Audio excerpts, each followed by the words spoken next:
Olá, tudo bem? Bem-vinda, bem-vindo à Prosa com Bertaglia, prosas fantásticas onde nós trazemos aqui as pessoas para compartilharem suas experiências, conhecimentos, soluções, ideias, enfim, aquilo que pode agregar valor aqui para o nosso canal e as pessoas que nos acompanham. E olha o tema que nós vamos tratar hoje, Logitech, robótica na logística.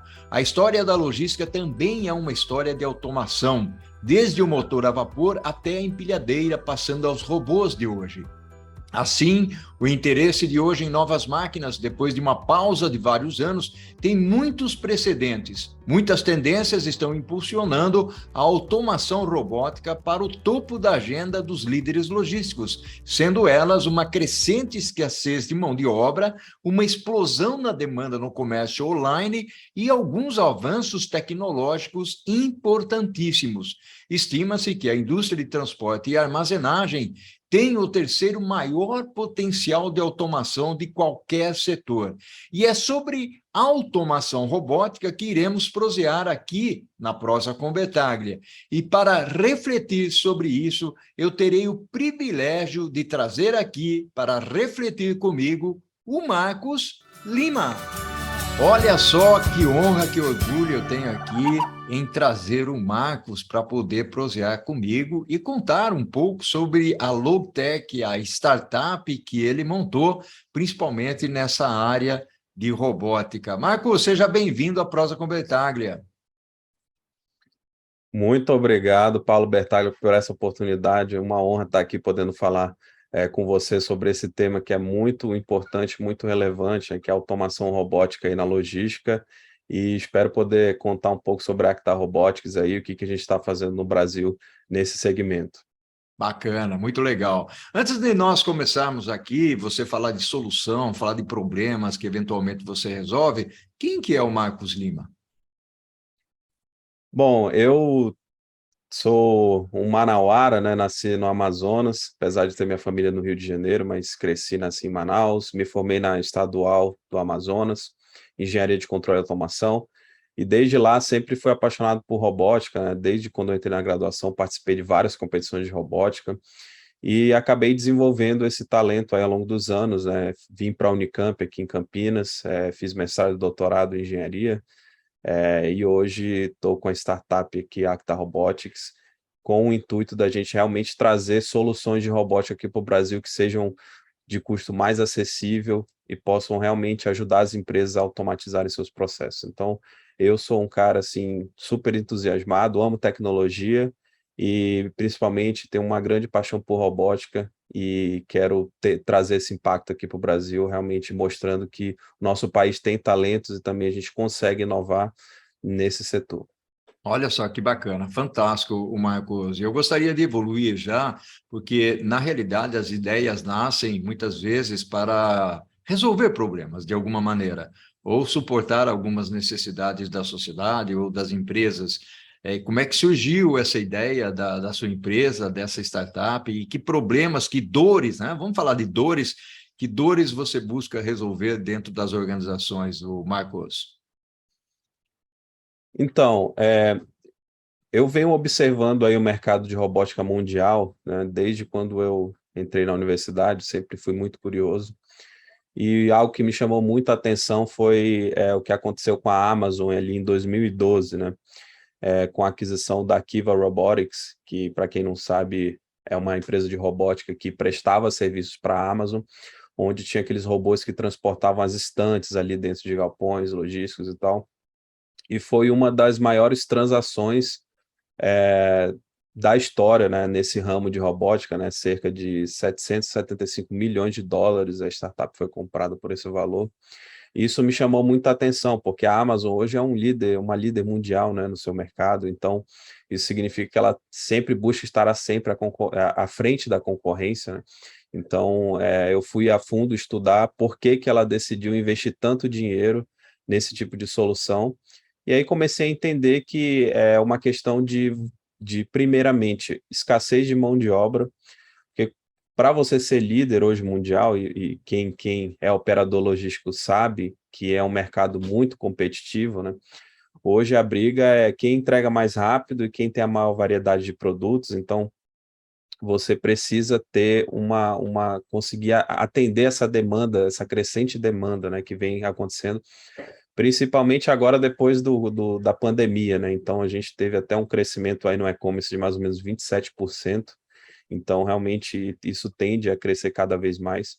Então observei que a Amazon já estava prevendo que iria ter uma demanda muito grande e para entregar rápido e com preços competitivos e ter uma grande variedade de produtos, era necessário ter uma otimização do seu processo. Então, realmente aí a robótica é imbatível, né? Você tem uma precisão enorme e uma eficiência muito grande e uma escalabilidade muito mais fácil, né? Hoje é muito mais fácil você colocar mais robôs na operação do que passar por longos processos de contratação de mão de obra temporária, né? Que você tem, além dos custos, você tem toda a questão de treinamento que essas pessoas precisam receber. Então, imagina você contratar um funcionário aí para um temporário, para um período de pico, né, de Black Friday, de outras datas comemorativas, e esse cara ainda tem que passar por treinamento. Então, tem todas essas dificuldades que acabam limitando a capacidade do operador logístico de entregar mais. Então, pensando nessa grande dificuldade que as empresas têm, isso no mundo inteiro, né?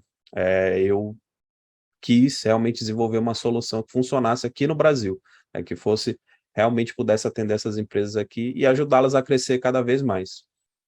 Muito bacana. Então, agora, o Marcos, fala um pouco mais da sua empresa, na realidade, nesse contexto da robótica, clientes que eventualmente você já esteja fazendo piloto ou alguma coisa desse tipo, como é que funciona o robô? Porque muitas vezes a gente imagina, bacana que você trouxe aí o exemplo do Kiva, lá da Amazon, porque muitas vezes quando nós falamos em robô, a gente imagina um robô que tem dois braços, duas pernas, como nós vimos lá no Perdidos no Espaço, Guerra nas Estrelas.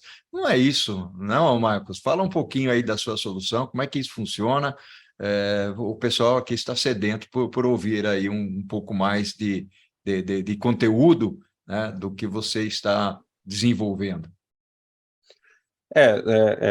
Interessante você falar isso, porque realmente é uma coisa que eu convivo diariamente, né? As pessoas esperam ver um braço e uma perna num robô, né? Claro que já existem desenvolvimentos que estão indo para esse caminho, mas hoje a gente está mais preocupado em, em trazer a eficiência no transporte.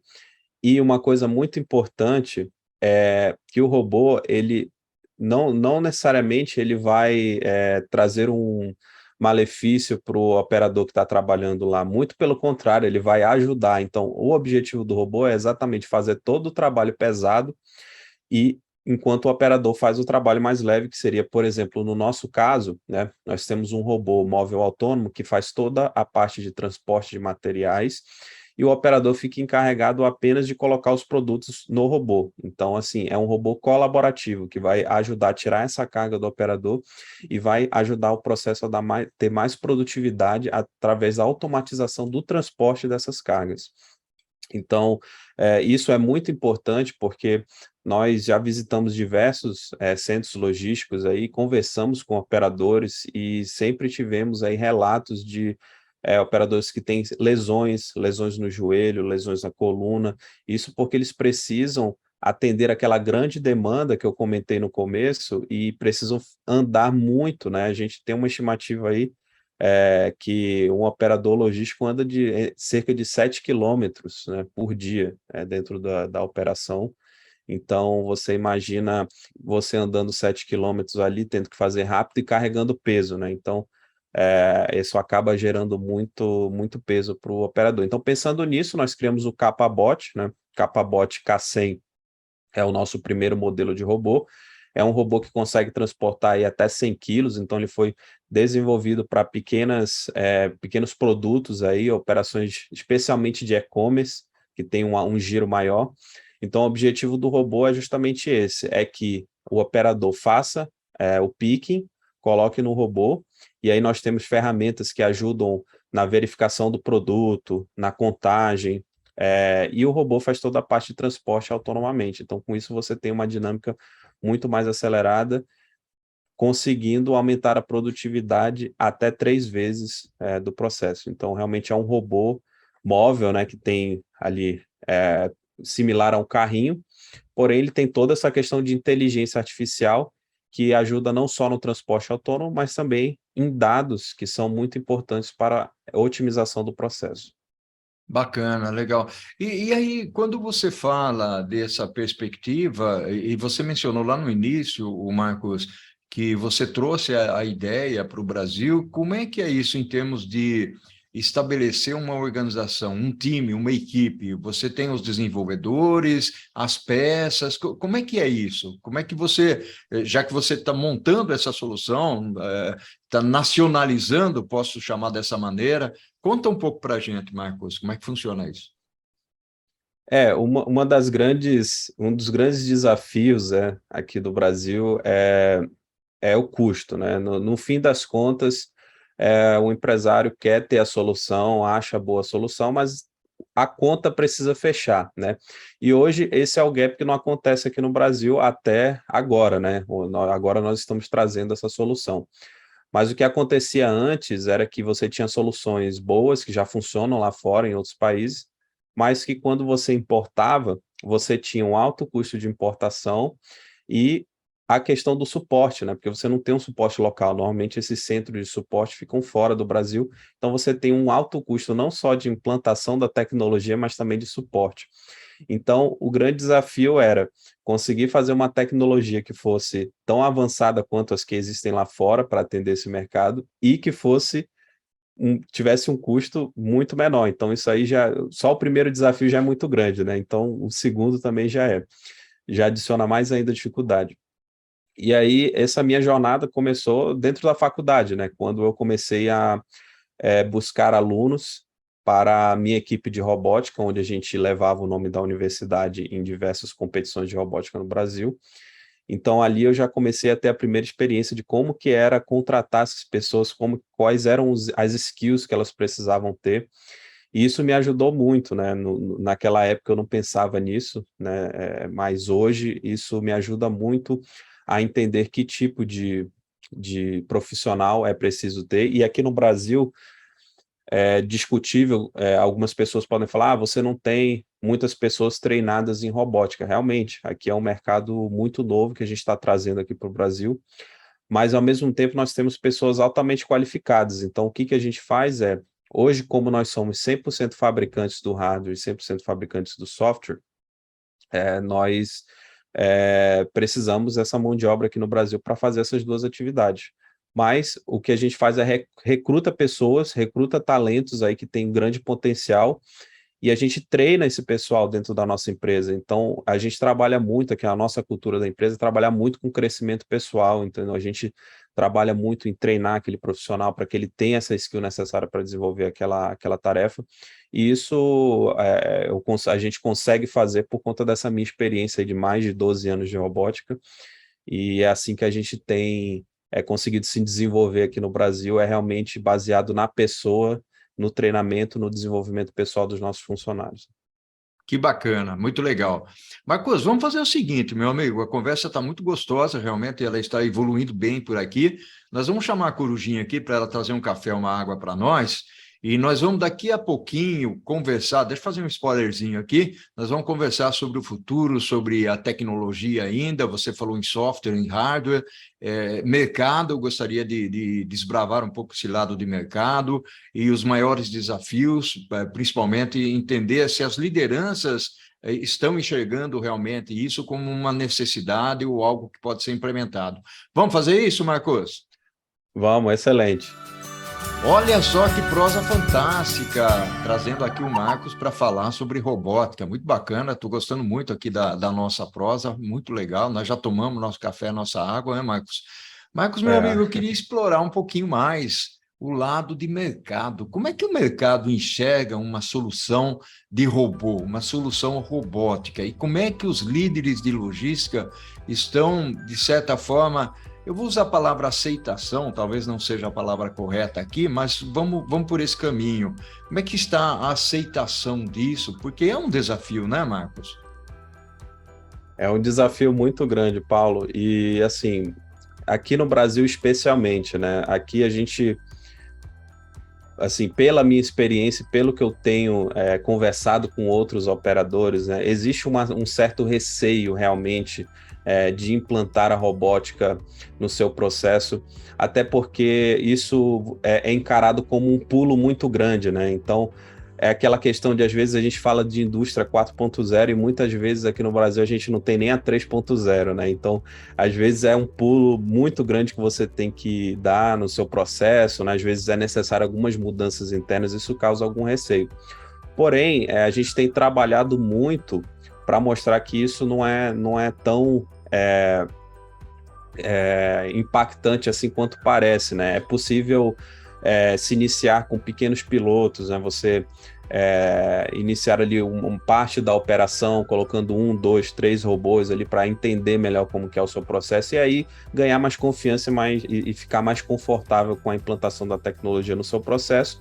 E aí, obviamente, visando a expansão em todo o negócio. Então, quando a gente fala do mercado mundial, né, hoje está estimado em 4 bilhões de dólares, isso em dados de 2022, as expectativas para 2022. E só nesse ano vão ser vendidos mais de 100 mil robôs desse tipo, né? Que são robôs do tipo AMR no mundo. Bom, então é importante falar para o espectador, né, em relação à diferença do AGV e do AMR, né? Porque o AGV é um robô que aí já está sendo utilizado há muitas décadas, né? E é um robô que ele faz transportes autônomos, porém ele necessita seguir linhas ou refletores que ficam no chão ou em outras localizações do galpão logístico. Isso significa que eles têm um alto custo de implantação, porque você precisa modificar a infraestrutura, instalando esses equipamentos adicionais, e tem uma alta inflexibilidade, porque qualquer tipo de mudança de layout, você precisa também mudar o caminho ali com fitas magnéticas ou com linhas, para que o robô consiga seguir um novo caminho. Então, isso atualmente tem sido uma grande dificuldade, pois você tem visto uma dinâmica muito grande hoje, não só em galpões logísticos, mas também como em indústrias, de você reconfigurar o seu espaço ali para atender melhor os seus clientes e, enfim, ter uma produtividade melhor. Então, foi por isso que, mais ou menos em 2012, foram criados os AMRs, que vem da sigla Autonomous Mobile Robots, em inglês, que significam robôs móveis autônomos, e esses robôs, eles fazem a mesma tarefa de transporte autônomo, porém, eles não têm essa necessidade de seguir linhas no chão ou refletores. Isso significa que eles têm uma flexibilidade muito maior de movimentação e acompanha as mudanças dentro do galpão logístico ou da indústria. Então, esses robôs, normalmente, eles utilizam tecnologia de mapeamento a laser, de mapeamento com visão computacional, inteligência artificial.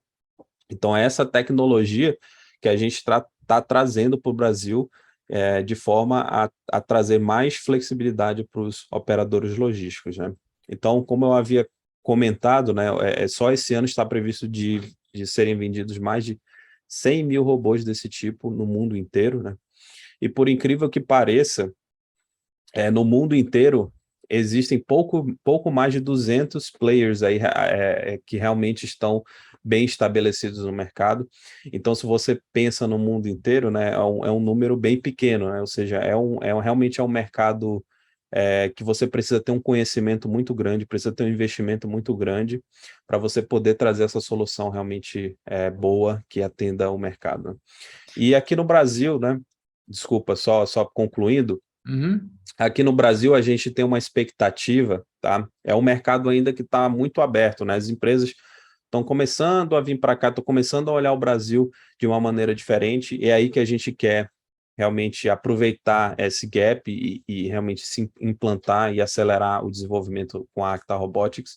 Mas a gente estima que aqui no Brasil tem uma capacidade de ser 5% da demanda de robótica mundial. Isso aí daria 5 mil robôs esse ano, né, em um mercado aí de 200 milhões de dólares esse ano, mais ou menos, né, de potencial que pode ser aberto aqui no Brasil. São números expressivos. Quando você estava falando do MR, do AGV, eu fiquei curioso com relação ao Kiva. O Kiva, o que que seria? O Kiva da Amazon, ele é um AMR ou é um AGV? O Kiva lá em 2012, né, na verdade, quando ele foi eles começaram em 2010 ali, né, mais para trás. Mas ele começou sendo um AGV. Então, a Amazon adaptava todos os seus galpões logísticos com a infraestrutura necessária para que esses robôs funcionassem. Hoje, inclusive, nesse ano, né, 2022, a Amazon anunciou, porque depois da aquisição da Kiva, a Amazon criou a Amazon Robotics, Uhum. e desenvolve soluções só para a Amazon, né? Interessante isso, porque tem sido uma tendência, e depois eu vou comentar sobre isso. E hoje, esse ano, eles anunciaram aí o seu próprio AMR, então agora eles estão fazendo essa transição para robôs AMR, que tem muito mais flexibilidade.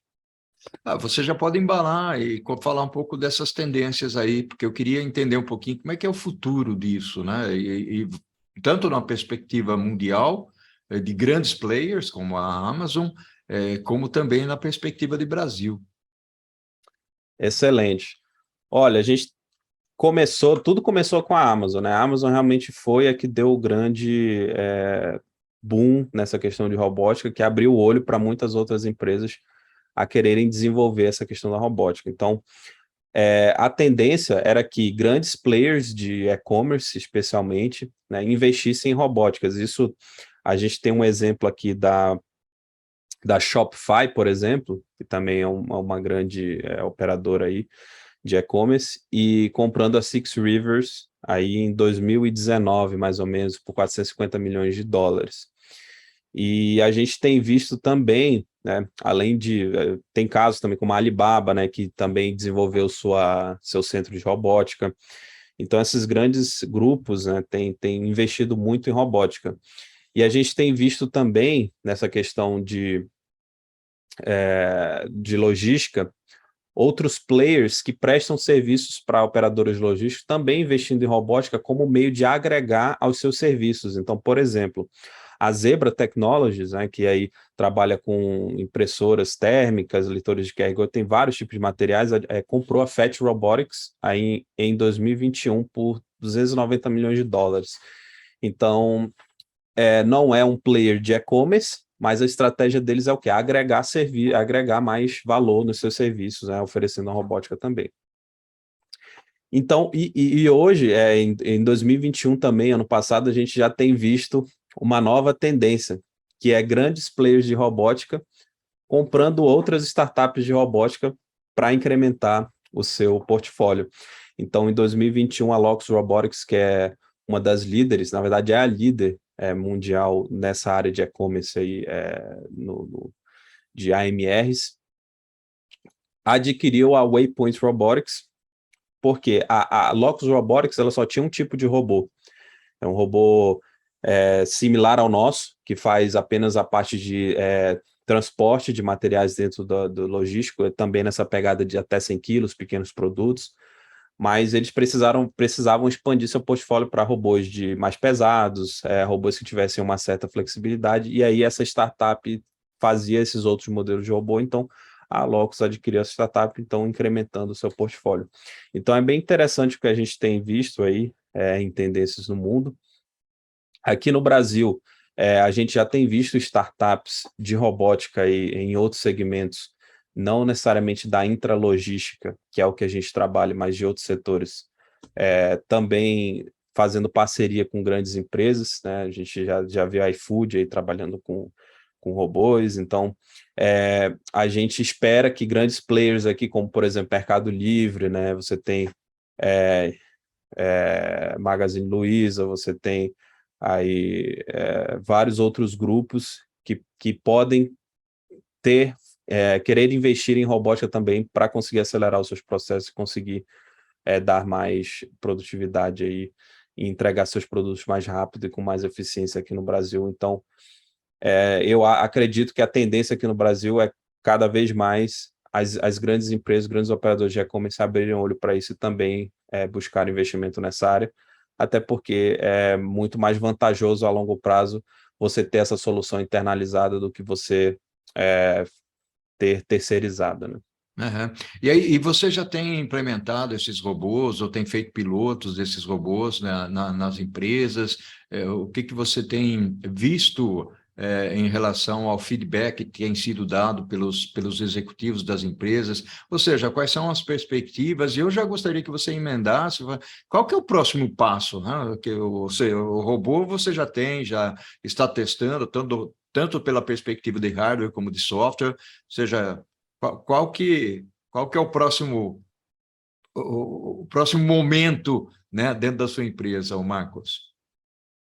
Legal, Paulo. Então, nós estamos sim em fase de teste com grandes operadores logísticos, né? A gente trabalha aí com 2 operadores multinacionais e que já utilizam, engraçado isso, é que eles já utilizam robôs similares em outros países, porém não conseguiram trazer essas soluções para o Brasil por questões de custo, né, questões de suporte. Então é interessante isso, porque você pensaria que uma empresa que já usa lá fora não teria tanta dificuldade em trazer aqui para o Brasil se for de sua vontade, mas porém tem essa dificuldade. Então a gente está fechando esse ciclo aí, trazendo esses robôs para essas operadoras, e a gente também trabalha com uma operadora logística não é multinacional, mas é um dos líderes aqui do Brasil em e-commerce. E o que a gente tem percebido é que do lado dessas multinacionais, né, existe uma dificuldade muito mais interna por questões de compliance, por questões de você ter que estudar muito bem como que é feita a comunicação do robô para poder implementar, do que de fato o nosso trabalho de ir lá implementar a robótica. Então, é aquele famoso dever de casa, né, antes da gente colocar a solução, mas a gente tem visto um potencial enorme. Então, a gente acredita que fechando esses pilotos aí, em curto prazo a gente já vai estar expandindo para uma solução maior, e eu acredito que isso vai ajudar muito até outras empresas a também investirem em robótica, tendo esses cases aí bem consolidados, né? E você falou de futuro, né? Qual o próximo passo? Então a gente é bem seletivo nas empresas que a gente trabalha junto, até por questão de limitação de equipe e limitação de robôs. Então, esse ano a gente teve uma produção limitada de robôs, então a gente não está conseguindo atender toda a demanda que nós temos aí de projetos de pilotos. Então, realmente, nós estamos trabalhando com aquelas empresas que realmente acreditam na solução e têm um potencial de escala muito grande, né? E nós estamos aí fechando uma rodada de investimentos para poder conseguir mais pessoal, construir mais robôs e de forma a gente conseguir atender mais clientes e trabalhar agora na aceleração da solução e realmente fazer essa revolução aqui no Brasil de robótica, ajudando as empresas a aumentarem a sua produtividade. Bacana, Marcos. Marcos, nós vamos deixar os seus contatos lá nos comentários do YouTube, lá do nosso canal, mas fique à vontade para você dizer onde é que as pessoas podem te encontrar. Ah, perfeito. Vocês podem me encontrar no LinkedIn, tá? Marvi Lima. Vocês podem me encontrar também no Instagram, tem todas as nossas redes sociais da Acta Robotics, então ACTA Robotics. Tem nossos vídeos no YouTube, vocês podem dar uma olhada. Instagram, LinkedIn, todas as redes sociais. E uma coisa bem interessante aqui, hoje nossa conversa aí foi no ramo da logística, né? Mas uma coisa que eu acabei não comentando é que o nosso robô, ele é um robô multiplataforma. Então, a gente tem trabalhado com muitas outras aplicações além da logística. Então, vale muito a pena você dar uma olhada, né? A gente tem trabalhado com soluções para hospitais, soluções aí para atendimento ao cliente, eventos. Então, realmente trazendo a robótica num âmbito mais amplo aí para o Brasil, não só focado na logística, mas também outras aplicações muito interessantes. Vocês podem dar uma olhada lá nas nossas redes sociais. Bacana. E é interessante você mencionar isso, Marcos, porque na realidade aqui no nosso canal nós temos pessoas não só de logística que nos acompanham aqui, ou seja, pessoas de outras áreas, inclusive do segmento de saúde, que nós já trouxemos aqui para prosear. Então, nós temos pessoas inscritas no canal que pertencem a outros segmentos, a outras áreas, né? Nós trouxemos logística em função de um histórico que nós temos aí. Mas, Marcos, meu amigo, um abraço virtual para você. Estamos finalizando a nossa prosa. Contribuição fantástica que você trouxe aqui, tá bom? Quer falar mais Mu- alguma coisinha? Não, eu só quero agradecer muito, Paulo, pela oportunidade, né?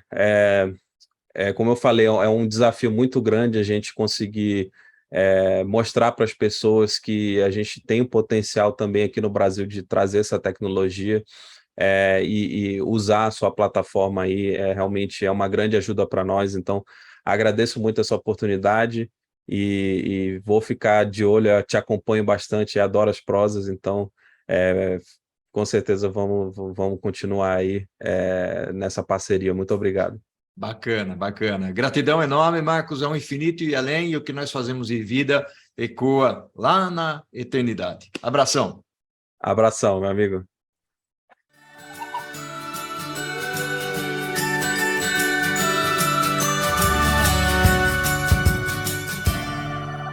Ao infinito e... Amém!